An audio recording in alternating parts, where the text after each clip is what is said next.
Good morning, and thanks so much for joining us on After GMS. We are excited. It's Friday, and excited to have you join us for some great conversations. I'm Tracy McCain. This is Megan Malaris, my partner in crime. Well, we don't really commit crimes, but we say that. And Ed Matthews. Yeah, Mother Nature might be committing a crime, though. I mean, it was so nice the past few days, and now rain this morning and some really cool temperatures this weekend, Ed. Yeah, we're going to chill it down for the weekend. Let's start out and take a look at the radar. I went through much of the morning and I've not needed the umbrella. The batch of rain that moved through the area overnight continues to slowly work on into eastern North Carolina. Just really not much going on. No rain here in the Garden and over much of central and western North Carolina. This little band of showers moving through Kentucky and Tennessee is weakening. We'll see how much of that moves across the Blue Ridge, but I don't see a lot more in the way of rain really at all. We're going to be hard pressed to get a 1/4 of an inch of rain out of this cold front, but something we are going to get is much cooler temperatures. We're already seeing temperatures drop just a little. Earlier this morning, we were in the mid-60s. We're down to 61 at PTI. The cold front is along the spine of the Appalachians. So Asheville is at 51, 58 degrees over at Roanoke. And then you go up into the Ohio Valley where temperatures into the lower 40s. And check that temperature at St. Louis, where the temperature right now is at 38 degrees. So temperatures on the slide for the rest of the day, generally cooling into the 50s. Just some spotty light rain, just enough that you'll need to keep the umbrella close. And then the sky will clear tonight as we cool to near 40. Plenty of sunshine coming up for the weekend. Maybe you're making plans to go see the fall foliage in the Blue Ridge. It's going to be a great weekend for that. Dry and sunny. 60 on Saturday, 65 on Sunday. Morning lows over the weekend will drop to chilly readings near 40. And it looks as though much of next week is going to be dry as we moderate temperatures back into the low and mid 70s. You mentioned the temperature in St. Louis, and I couldn't even feel my arms. 38. Wow. I'm like, oh, that's Megan's hometown. Of course, she knows it's cold a lot there. Yeah, it is cold a lot, but I didn't know it was this cold already. So that's news to me too, Ed Matthews. Looks like the Midwest is ahead of the game here as far as this chillier weather on tap. Yeah, we're going to have another conversation about the chilly weather moving in just a few minutes. But first, we need to take a look at a health warning that everyone should really take seriously this time of year. Health experts have been warning for weeks now that it's critical to get the flu shot this year. That's why I got mine earlier this month. My children got theirs yesterday. Megan got hers earlier this month, as well as did Ed. You know, my kids, like Ed, took it like a champ. No tears. So I asked you on my Facebook page, have you gotten the flu vaccine yet? Let's take a look at some of your responses. Nancy says, yes, Thursday, and she voted too. Wow. Beth says, got mine at work a week ago. That's convenient. I love that. Ramona says, not yet, but soon. And Patricia says, yes, we were foster parents for years, which we were required to get. Flu shots definitely work. Danielle says, yep, it is required at my job. So that's interesting. Never even knew that that could be a requirement for work. I appreciate whenever we used to have the flu shot clinics at work, it made it very convenient, but I feel like they are still easily accessible, you know, if you make an appointment to your doctor's office or go right into like a walk-in or even the pharmacy, right, Meg? That's where you went. Yeah, I did. A pharmacy inside a retail store. So it was super easy. I mean, in light of COVID precautions, pharmacies are really trying to crack down on the number of people who are waiting in groups especially. So I filled out all the paperwork online. I got an appointment time. I showed up at that designated time, sat right down in the chair, got the shot in my arm, and I was out of the store. And I think I even got a voucher for $5 or something to spend on shopping in the store. So, I mean, it was a win-win for me. Super painless and easy, and it's done. You know, don't have to worry about it. Target, Walmart, CVS are all offering $5 rebates, as much as $5 rebates when you get your flu shot at their store. So it's kind of like a bonus. Plus, your flu shot should be free if you have insurance, which is also an added benefit. Ed, you were Mr. Braveheart getting your flu shot, but you looked the other way, you said. I know, I didn't cry a single tear. It was amazing. I got my flu shot about a week ago, and yeah, I'm not a big fan of needles. Anytime I give blood or get a shot or something like that, I always get it in this arm for some reason. I don't know why, but I always turn. It's like, do what you got to do. And I tell you what, the nurse was amazing. No pain at all. Yeah, and Ed posed the question earlier about kids getting flu shots. Tracy, you mentioned your kids got it. My son got his first of 2 rounds. Babies have to get it in sets about a month apart. So we are well on our way, and I'm so glad that he can get it. Any child 6 months and older can get it. Last year, he was born in the peak of flu season, and I was a nervous wreck. I mean, you know, babies that young can't get it, and so you're just praying that everybody around him or in his bubble has it, or else, you know, is not contacting him. And that's why, you know, when you're pregnant, they make you get a flu shot, because that's their only protection once they're born is, you know, whatever was passed on through your immunity onto the baby. So, you know, we're getting a lot of comments from people who have already gotten their flu shot or are making plans. We'll go through some of them here, and there's so many. Charlie Chapman says, I already got my flu shot. And then Joan says, I've been getting flu shots for 40 years. Only one time I got the flu. It was really bad. I'm not afraid to get a flu shot. Bobby says he got his last week, and Joanne says, yes, she gets one every year. Elizabeth says, I work in a doctor's office, and I beg everyone to get that flu shot. I got mine a couple of weeks ago, and my husband got his over 65 flu shot. My son got his a couple of days after that. Don't forget the 3 W's: wash, wear your mask, and wait 6 feet. So, you know, flu shots are important every year, but I think there's this extra motivation to get one, especially amid the COVID-19 pandemic right now, which we can't necessarily protect ourselves against, but we can at least ward off the symptoms of the flu. Yeah, I mean, because co-infection is possible. We've heard of some examples from our local hospitals of people having both COVID and the flu, and the symptoms are very similar, but there are some differences as far as the impact and how you're going to feel afterward. So it's very important to try to do your part if you can to at least get the flu shot, protect yourself. That said, and we report this every year because doctors, nurses, everybody says this, yes, you can still get the flu after you've had the shot. Vaccine developers have to essentially guess every year at which strain is going to be most predominant. So sometimes they are a little bit off. But that said, that flu shot should protect you from the most severe symptoms. So the symptoms that might otherwise put you in the hospital might just keep you home from work a couple days and then you're feeling better. So again, just a lot to consider, but we can do our part to keep everybody around us safe. You know, you mentioned that you can still get the flu, and Sharia says that happened to her. She said she hasn't gotten a flu shot since she was sick all of 2019 after a flu shot that she got in October of 2018. No thanks. So it can happen, but I will say the one year I did not get a flu shot, I was critically ill and in the hospital. And ever since then, I was like, no, I will always get my flu shot, and I haven't had it since. So I'm going to stay on that track. But I think everyone, you know, goes on their own experience, you know, and some people just really against it for reasons like Sharia. I hope I'm saying that right. It could be Sharia. Either way, it's a very beautiful name. But yeah, you have to kind of think about all of that when you're making what's the decisions that are best for you and your family.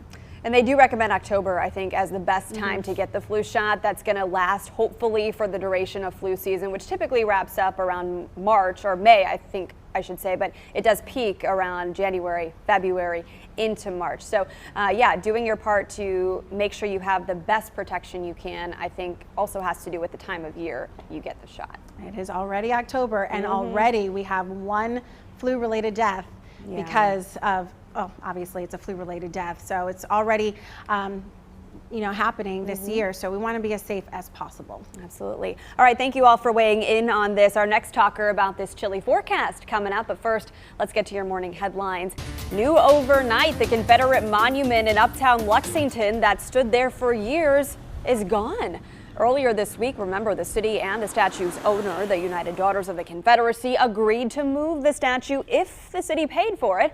The county disagreed and sued over that decision in an emergency injunction. But Thursday, a judge dismissed the county's request, clearing the way for its removal. A city official confirms the statue was taken down and given to its owner last night, but no word on where it is or where it's going. Thousands of people from every corner of the state participated in early voting. At least it seems like they did, with records breaking the 2016 records on that first day. The State Board of Elections says between in-person voting and absentee ballots, more than 800,000 people have already voted, just more than 11% of registered voters. A reminder, you can still register to vote in person at any early voting site at your county and cast your ballot the same day. Early voting runs through Halloween. If you have questions about the early voting process, text the word EARLY to 336-379-5775. We'll text you back with a link to the information you should know right to your phone. An infectious disease expert at Wake Forest Baptist Health is urging you not to let your guard down against COVID-19. Dr. Christopher Oles says cases in the workplace are contributing to the rise in coronavirus numbers. He says breaks and lunches are big problem areas since those are times when people take off their masks. Winston-Salem Forsyth County School Superintendent is resigning to take a new job in Danville, Virginia. Dr. Angela Hairston has been the superintendent for the district for just about a year now. Danville Public Schools announced Dr. Hairston will be their superintendent starting December 1st. All right, whether you're heading out this weekend to vote early, perhaps, or you're dining in the streets of downtown Greensboro for the Open Streets events, which is continuing throughout October at least. December. You'll notice December now. That's right. Yeah. It was extended. Oh. That's awesome. Well, you will notice a change in the temperature, so maybe what you're wearing will change over these next few months. We're hanging out in the low 60s and even low 40s this weekend at Matthews. Woo! Yeah, it's going to really chill down. Temperatures are starting to fall slowly. Earlier this morning, mid-60s. We're in the low 60s now, but by midday and through the afternoon, we're well down into the 50s. So we'll really start to notice the winds pick up. And I would highly recommend that you grab a jacket as you head out and start your morning, because you're likely want to put one on later on this afternoon. But you know, a lot of people say, now, is this weird? Is this crazy? Is this odd? Absolutely not. I don't see anything odd about this at all. We're getting deeper and deeper into October, going into November. We'll just notice these chilly shots start to get a little bit chillier, and they'll last a little bit longer. This particular one is going to only last for the weekend, and then we're back into the lower 70s. But this is pretty much, on target. This is exactly what we would expect this time of year. Little shots of chilly air, and then we warm back up. Another shot of chilly air. They're just going to get chillier as we get, deeper and deeper into the end of the year. So is it time to turn on the heat? Ooh. That is our question. In my household, we've been switching back and forth between heat and air conditioning, it seems, for the past 2 months now. But I think now consistently, hopefully, we'll maybe keep the heat on just at a lower temperature than we otherwise would, so it doesn't kick on all the time. Ed Matthews, have you turned yours on yet? No. Not at all? Yeah, I'm a lucky guy. I'm kind of sandwiched in a middle floor in a condo building downtown, and also I have a lot of windows that face the southern sky. And as the sun gets lower in the sky in the winter, if it's a sunny day, even in the winter when it's cold, I rarely need to turn on my heat. Different story if it's cold and cloudy, because I'm not getting that solar radiation. But, it has to, I would say I keep my thermostat right around 70. But once it goes below 70, now I start getting cold. Well, we haven't turned on the heat, but I just wrote in the feed that I finally convinced my husband to turn off the ceiling fan. So that was a win. Yeah, that's a win. So it'll probably be a few more degrees. It's got to be at least 38 degrees overnight before he'll turn on the heat. I don't know why, but I'll sneak it on every now and then, just because, I'm a cold-natured person, and he knows this, and he married me knowing this, so I don't blame myself for this. He set himself up for that. But I got to tell you, when we were talking about the cold temperatures, I was thinking about, to a year ago when we were getting ready for North Carolina A&T's homecoming weekend, and it was 82 degrees. I remember going to the football game in jeans and a tank top, and I was still hot, and I was like, what in the world? It's the end of October. But My mom, the Aggie she is, she still had on her full Aggie sweater with her numbers on the side. She was hot, but you know, she was representing. Yeah, you know, you're talking about that October. We had several days in October where the temperature went several degrees above 90. That's quite rare, really. Ooh, well, let's see what folks are saying here online. Sharia said, yeah, my heat has been on to break the chill. We heard from Jason, who said, not yet. Can't make that flip of the switch just yet for a couple hours until it warms up enough not to have it. And then Debbie's been switching heat to air like I have. And then Sandra says, no heat yet. 40 and still running ceiling fans and air conditioning. And also, in the middle of all that, I learned that Sharia is actually Cherie. Yeah, Cherie, that's beautiful. I know. Thank you so much. I mean, we have so many people on our feeds that comment all the time. Cherie's one of them. Bobby Odom, Jason Hutchins, you know, Nadine. We appreciate you guys joining us. Like I feel like I know you, right? Regulars. You're regulars. I know. And I've been saying Cherie's name wrong for, I don't know, 4 or 10 months. So thank you so much for the correction. And, you know, we just love having these conversations with you because it honestly is like the best part of our morning. The regular Good Morning Show is okay, but this is where it's at. After GMS. Oh, Ed Matthews, so do you think we're going to have one of those like 90-degree outlier days this year, or are we looking not? Well, I tell you, it's not in the cards right now. I mean, if you look at the overall weather patterns, I think it would be very difficult at this point to get, you know, temperatures back even close to 90. I don't want to say that it's completely impossible, but with every day that goes by, it just gets much more difficult. And I think for the most part, we can safely say that 90-degree heat is pretty much over with. Wow. But there's a chance for the 80s is what you're saying. Oh yeah, we could get, I mean, I've seen 80-degree weather in January. Well, Joanne remembers a year when they played tennis on Thanksgiving weekend. Oh, yeah. I remember a really warm Christmas, maybe 5 years ago. It was like short sleeve type weather. Yeah. Kind of weird. Yeah, I remember that too. And then I've also remembered, you know, one year it snowed on Christmas. And I mean literally 1 year. Like it hasn't snowed a lot on Christmas morning. I think was that like 2009, 10, somewhere like that? I can't remember when that was. It was like over a decade ago. Yeah, I do not. We don't want it to snow on Christmas Day because we want to be at home with our friends and family, and we want to be safe for people that have to travel. A lot of people really, you know, would like to have a white Christmas. It can snow anytime but Christmas Day as far as I'm concerned.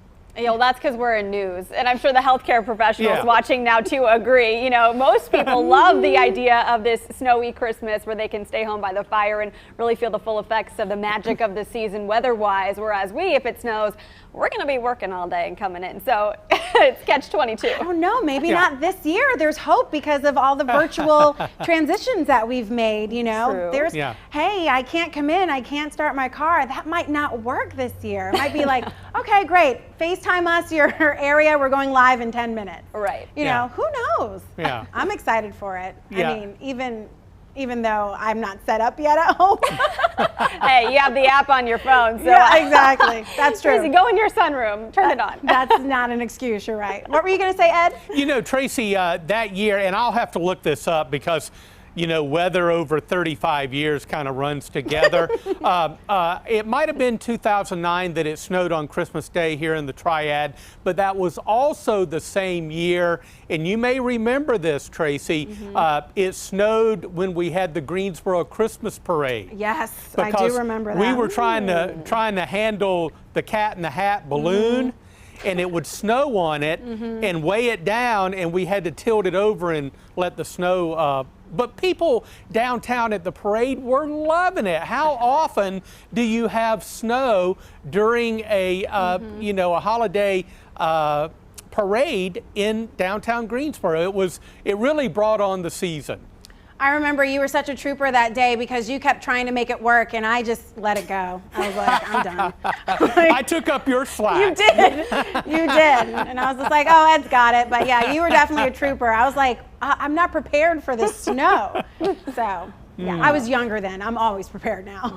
Yeah, I know. Well, speaking of snow in winter, obviously these are always thoughts that float around when we hear about low temperatures in the 40s. Do we know if there's any indication about what type of winter we're going to have this year? Last winter was so mild, and I was glad for it because I was at home with a newborn, and that was my only outlet to go on walks around the neighborhood. So we just bundled up and went on walks. Yeah, you know, you've heard in the past about El Nino and La Nina. El Nino is the warming of the equatorial waters in the Pacific, and La Nina is the cooling of those equatorial waters. And, you know, I could do a 5-hour lesson on this, but bottom line, depending on whether it's warmer or colder in the equatorial regions, it changes the wind flow patterns in the atmosphere and changes how systems move. Some areas can have a drought, warmer weather, colder weather, snowier weather.